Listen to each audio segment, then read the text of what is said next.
లాస్య ఒక rich husband కావాలని కోరుకుంది. కానీ తన కర్మకాలి ఒక కార్ మెకానిక్ అయిన కిషోర్ని చేసుకోవాల్సి వచ్చింది. కానీ ట్విస్ట్ ఏంటంటే కిషోర్కి రీసెంట్గా తలకి బలమైన గాయం తగిలి మెమొరీ లాస్ వచ్చింది. యూఎస్లో మా ఫ్రెండ్స్ అందరూ బెంజ్ కార్లు కొంటున్నారు. రేపొక పెద్దవాళ్ల పెళ్లికి వెళ్తున్నాం. ఒక బెంజ్ కార్ తీసుకురండి. నీకేమన్నా పిచ్చా? నేను కార్ మెకానిక్ని. నా జీతం ఎంత, నా బ్రతికెంత? మీరేమీ పద్మనాభస్వామి టెంపుల్కి ట్రస్టీ కాదని నాకు తెలుసు. బెంజ్ కారు రెంట్కి తీసుకురండి చాలు. పద్మనాభస్వామి టెంపుల్ ట్రస్టీ అన్న మాట వినగానే ఏదో గతం గుర్తు వస్తున్నట్లు ఉంటుంది. తల తిరుగుతున్నట్లు అనిపిస్తుంది కిషోర్కి. ఇంతలో లాస్య మళ్లీ మొదలు పెడుతుంది గోల. భార్య కోరికలు తీర్చలేని వాడివి నువ్వు అసలు మగాడివేనా? ఆ మాట కిషోర్కి గట్టిగా తగులుతుంది. ఎలాగైనా బెంచ్ కార్ తీసుకురావాలని డిసైడ్ అవుతాడు. ఒక లగ్జరీ కార్ రెంటల్కి వెళ్ళి ఒక బెంచ్ కార్ని టెస్ట్ డ్రైవ్కి అడుగుతాడు.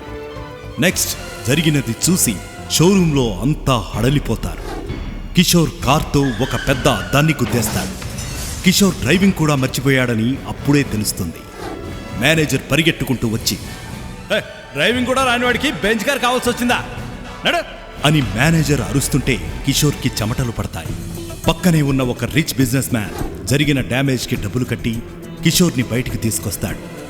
ఇదంతా ఏదో కలలా అనిపిస్తుంది కిషోర్కి. ఆ బిజినెస్ మ్యాన్ని ఎక్కడో చూసినట్లు గుర్తు వస్తుంది కిషోర్కి. మళ్ళీ తలనొప్పి వచ్చి తల పట్టుకుంటాడు. అప్పుడు ఆ బిజినెస్ మ్యాన్, కంగారు పడకండి, మీరు నాకు ఒకప్పుడు చేసిన హెల్ప్కి ఇప్పుడు రుణం తీర్చుకుంటున్నాను అంతే. నేను మీ అంతటి వారికి ఏం హెల్ప్ చేశాను? సారీ అండి, నాకు మెమొరీ లాస్ వచ్చింది. తెలుసు అని పొరపాటున నోరు జారుతాడు. కానీ ఆ రహస్యం బయటపడకూడదని వెంటనే మాట మార్చేస్తాడు ఆ బిజినెస్ మ్యాన్. బయట నా 2 సీటర్ బెంచ్ ఉంది, దాన్ని మీరే రిపేర్ చేశారు, ఒకసారి టెస్ట్ డ్రైవ్ చేస్తావా ఏంటి? సార్, ఇప్పుడే చూశారు కదా నా పరిస్థితి. ఏమీ పర్లేదు, కార్ డ్యామేజ్ అయినా ఐ డోంట్ కేర్, ఓకే? నాకు మీ మీద నమ్మకం ఉంది అని కార్ కీస్ ఇస్తాడు ఆ బిజినెస్ మ్యాన్. కిషోర్కి ఇదంతా ఒక కలలా అనిపిస్తుంది. రోడ్డు మీద ఆ కార్ని చూడగానే కిషోర్కి ఏదో గతం గుర్తు వస్తున్నట్లు అనిపిస్తుంది. అప్రయత్నంగా ఆ కార్లో కూర్చునిపోతాడు. స్టీరింగ్ పట్టుకోగానే ఏదో ఎనర్జీ చేతుల ద్వారా పాస్ అయ్యి కిషోర్ బాడీ అంతా వ్యాపిస్తుంది. ఒక కార్ రేసర్ లాగా డైరెక్ట్గా రేసింగ్ ట్రాక్కి వెళ్ళిపోతాడు. అక్కడ సెక్యూరిటీ గార్డ్స్ అంతా కిషోర్కి సెల్యూట్లు కొడుతుంటే షాక్ అవుతాడు. పద్మనాభస్వామి టెంపుల్కి ట్రస్టీ, పద్మనాభస్వామి టెంపుల్కి ట్రస్టీ అనే పదాలు పదే పదే వినబడతాయి. తన తల మీద ఒక ఐరన్ రాడ్తో కొట్టిన వ్యక్తి ఆ బిజినెస్ మ్యానే అని గుర్తుకు వచ్చి అవాక్కవుతాడు Kishore.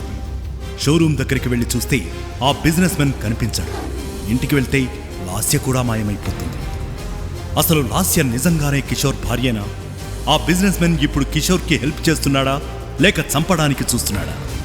Kishore bench car steering పట్టుకోగానే కిషోర్కి ఏం గుర్తుకు వచ్చింది? రేస్ ట్రాక్లో సెక్యూరిటీ గార్డ్స్ అంతా కిషోర్కి సెల్యూట్లు ఎందుకు కొడతారు? పద్మనాభస్వామి టెంపుల్ ట్రస్ట్కి కిషోర్కి లింక్ ఏంటి? తెలుసుకోవాలంటే పాకెట్ FM డౌన్లోడ్ చేసుకోండి. వినండి శ్రీమంతుడు.